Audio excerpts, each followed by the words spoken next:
Hey everyone, I'm recording this video specifically to founders and business leaders. I want to address something that really bugs me a lot when I hear it, especially when I talk with any founders in the very early stage. I'm talking about the product is in pre-seed or seed stage or maybe Series A. The thing that I hear often is, why should I invest in security right now? They think of security as one of those growth stage investment that you need to make. Let's say after some time when you start to hire data team, or maybe you start investing in one of those fine tuning functions to help you even grow further. So I'm gonna break down a few things, so bear with me until the end of this video. You'll find it very insightful. Your ultimate goal as a founder, just start with this, is to build a great product and grow it. Grow its value, right? Very simple. That's your goal. So you can IPO, or you can be fully acquired, or maybe partially acquired, depends on your aspirations as a founder and where you want to leave the business. And that's usually function of user base. So you want to grow your user base, you acquire more customers or more clients, generate more revenue, prove profitability maybe, or even like potential profitability in the future, and then eventually that lead to bigger valuation of the company. So every time you go for another round of investment, or when you go IPO, you have a huge payout when you sell your shares, right? That's your ultimate goal. The problem is when you ignore security, and if it happens that security breach happened to your company, every single aspect of these three aspects that I listed will be impacted. And I will tell you how. First thing is the user base. There are a lot of studies showing that at least 15 to 20% of your customer base, it depends the amount of personal information and sensitive information you collect about them, will leave your product when you have been hacked, when there is a data breach happen to your product. So whatever you are building in terms of sales, in terms of marketing, all this effort can go waste. 20%, that's a big number. 20%, it's a very big number, especially if you are in the very early stage. It's very hard to acquire customers at the very beginning. Add to this, if you have apps, these customers can go and start actually put poor reviews on your apps that it will be impossible for you to remove. And that will stick with you for a very long time. It depends on the damage that happens to them. Second thing is the revenue. The revenue definitely will be impacted because customers generate revenue, and if you don't have customers, you don't have revenue. Not only this, some customers might be actually take it very personally and start sue you. Some customers might take it seriously and start, maybe if there is any privacy violation happen to them, they can maybe take you and try to complain to the ICO, and that can lead to fines. So these fines can definitely hit your revenue or profitability. Last one is that definitely the valuation will be impacted because it's function of the revenue and function of the user base. But also you won't be able to easily regain the trust of investors or VC firms, especially after this incident. It might take you a while to recover. It might take you some time to recover, and it's not really good for you, especially if you are a founder of a startup in a very early stage. You can ask yourself, look, there is a lot of companies get hacked. Microsoft, Meta, Google, all these companies, they have security issues.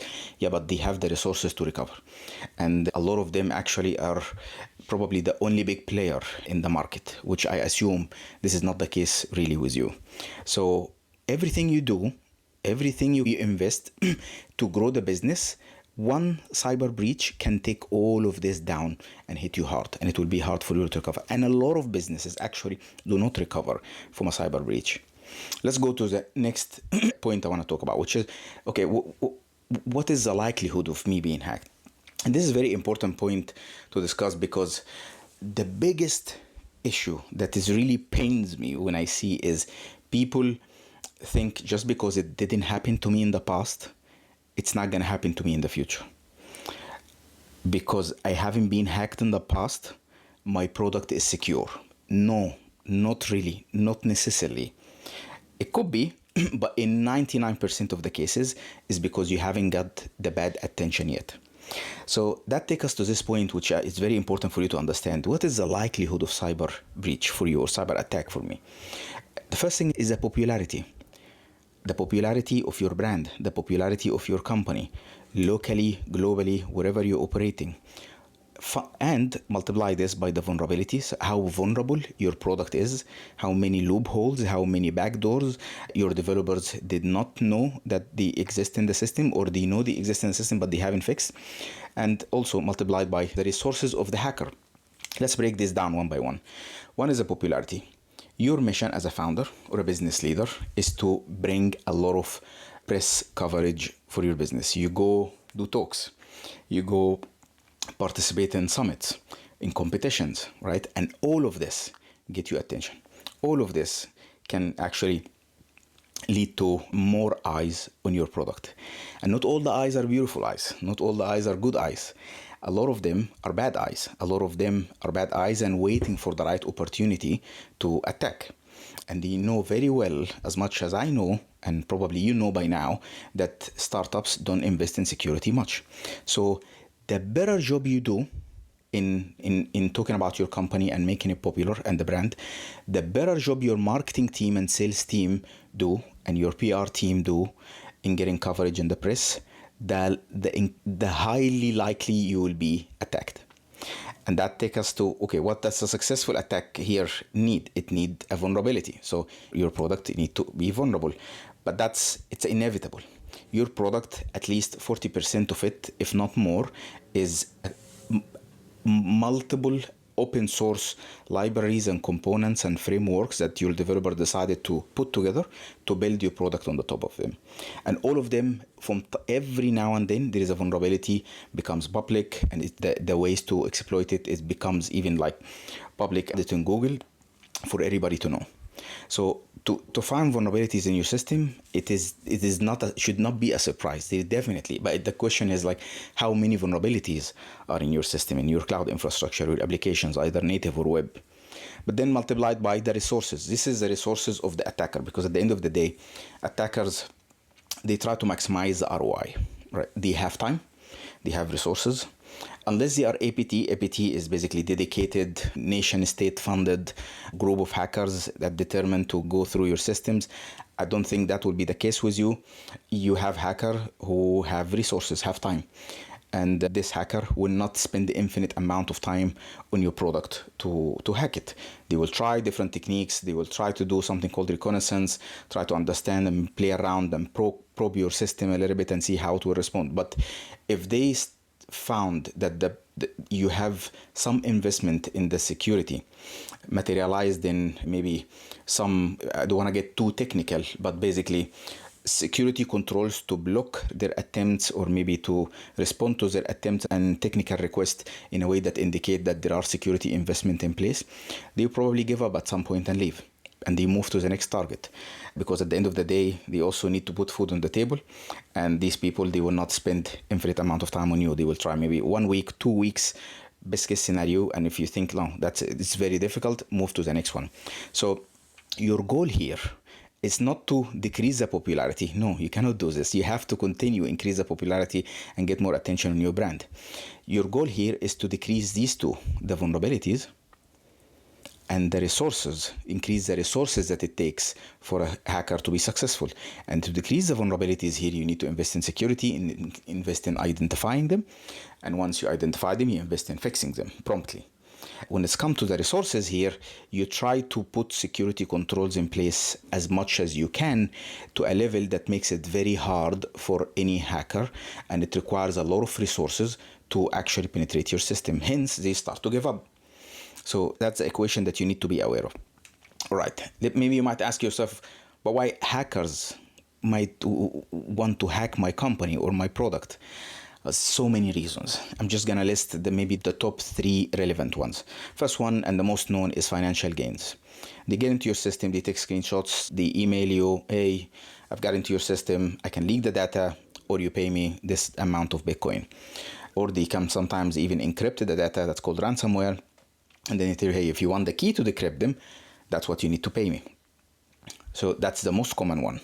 And these are the people who always think of the resources, because at the end of the day, they want to capitalize on the ROI of their investment. The second and the hardest is those who actually, after trying to hack you for fame, These people are not really motivated in financial gains. This person is probably 17, 18 years old. They live in their parents' house. They don't have any financial commitment, and they just want to probably brag about it. They want to go in the hackers forum and they say, hey, hack this company and this is the data, and cause some damage to you, but at the same time also get some fame for themselves. And these are harder because you cannot just pay them out. You cannot just demotivate them with money. But at the end of the day, also these people give up because of that. If you increase the resources that takes them to get into your system. And then the last one here is those who can hack you for political reasons. Just because you live in the country and your company is based and registered in a specific country, that's enough of a reason for you to get involved in a hack, because there are a group of hackers on the other side of the world in an adverse country. They just want to make a statement. They want to hack your company and maybe get on the homepage and put a flag or put a statement or anything.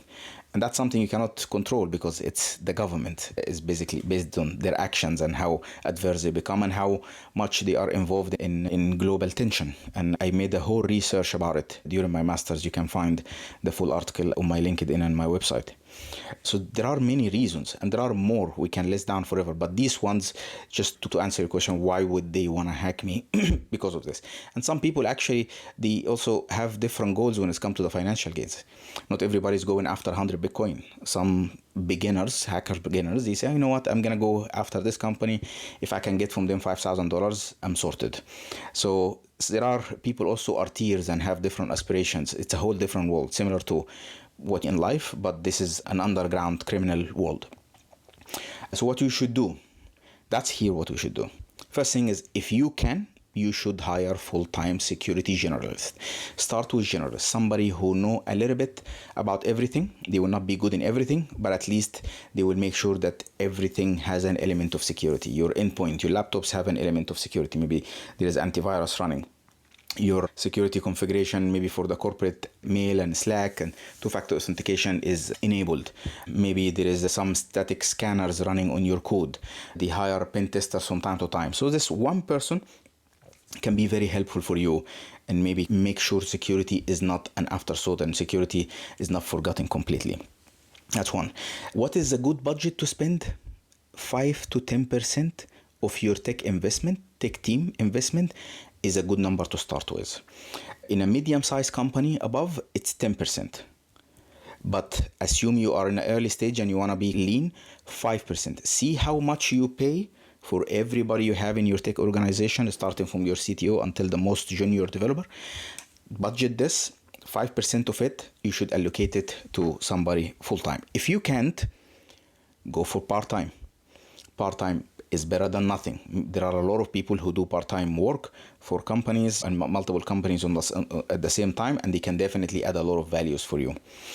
If you can't do any of this, and actually even if you can, I still would also consider having something like a vCISO. vCISO is a service. It's like vCTO, Virtual Chief Information Security Officer. This is somebody you hire.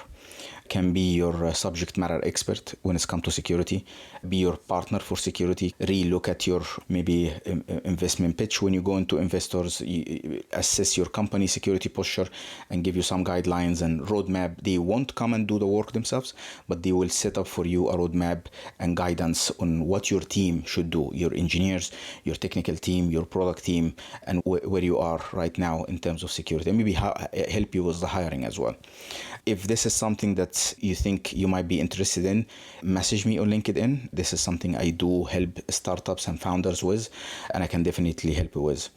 But if you can't here, then you go for the last option that I probably would suggest you here is to invest in security champions and grow them internally. What does that mean? If you dive deep, if you go through your technical team, no matter how small it is, you will always find one person who is passionate about security. Get excited about the topic. Get excited about when they hear the word vulnerabilities. If you hire the penetration testing company to come and assess your product, you'll be the one who want to work with them. Find this person, give them the opportunity, ask them, have a conversation. Would you like us to invest in you in security and grow your skill base? And if they said yes, then it's a very quick win. What you can do here, you can just maybe get them some courses online. You can go for Udemy bunch of courses, maybe a course to $100 or $200, get them started, allow them some time throughout their week or their sprint to work on security, to learn a little bit, maybe motivate them with a certificate that you can pay for if they completed, and then let them to grow within your ecosystem and be the security voice within your ecosystem. This is actually how I started years ago. I was in a very similar situation, and I took the opportunity, and I was very passionate about it, and I learned, and I decided to actually switch career midway and get into security full time. This is a very quick and cheap way. Does not require you to hire, but of course it's still cost, because this person, if they work on the product 5 days a week, you take from them maybe 1 or 2 days, so you technically have product productivity of only 3 days a week. So it still costs you money, but indirectly. And actually a lot of time they do a great job because they are very familiar with the ecosystem and your work and your technical code base and the technical debt that you have, and a lot of these areas. And I'm talking here about case where you don't want to hire a full-time head of security or a full-time CISO. If you can, of course, that's the best thing to go for. But of course, at the end of the day, it comes down to the fund you have, the liquidity you have, and how much you're willing to invest into these areas. But you definitely have to invest into this area. And you will get these questions. You'll get these questions when you go to if you go to any reputable VC or investors, not angel investor, I'm talking about proper investors, they will definitely ask you, what are you doing about security? What are you doing about privacy? And at least if you have one of these answers, it will give them a bit of assurance. I have a full-time security person who's looking after security, make sure he does this and that. Part-time until we grow, we get fund. If you give us money, we will hire full-time. Please give us money. I have VC, so I don't have gap in leadership. I know exactly what I need to do. My team have guidance that they need, and security is always something we think of and we take it seriously. Or we invest in our team internally, we take security seriously. There is a dedicated program we've created for our team and so on. But you need to invest in security. That's the conclusion that I want to get you to realize. Don't wait. Just because it didn't happen to you yet doesn't mean it's not going to happen. And what you don't want is to keep focusing on growing the valuation of the company, the customer base, and then a breach come and then it just destroy everything, or take your company down, or take you maybe 4 years back. It's going to be very regrettable thing to happen. Yes, security is not money making function, but it's a money protection function. It's like if you have money and you're leaving them in the street versus if you invested into buying a solid safe and put your money in it and still leave it in the street. You still have a chance for this safe to be stolen, but it's way harder and it will take a lot more resources until at least you get into a mature state business-wise and you have dedicated security team internally. If you found this insightful, please connect with me on LinkedIn. And if you need any help improving your security posture of your company, no matter what stage you are in, please let me know and message me on LinkedIn. Thank you so much. I hope that was useful.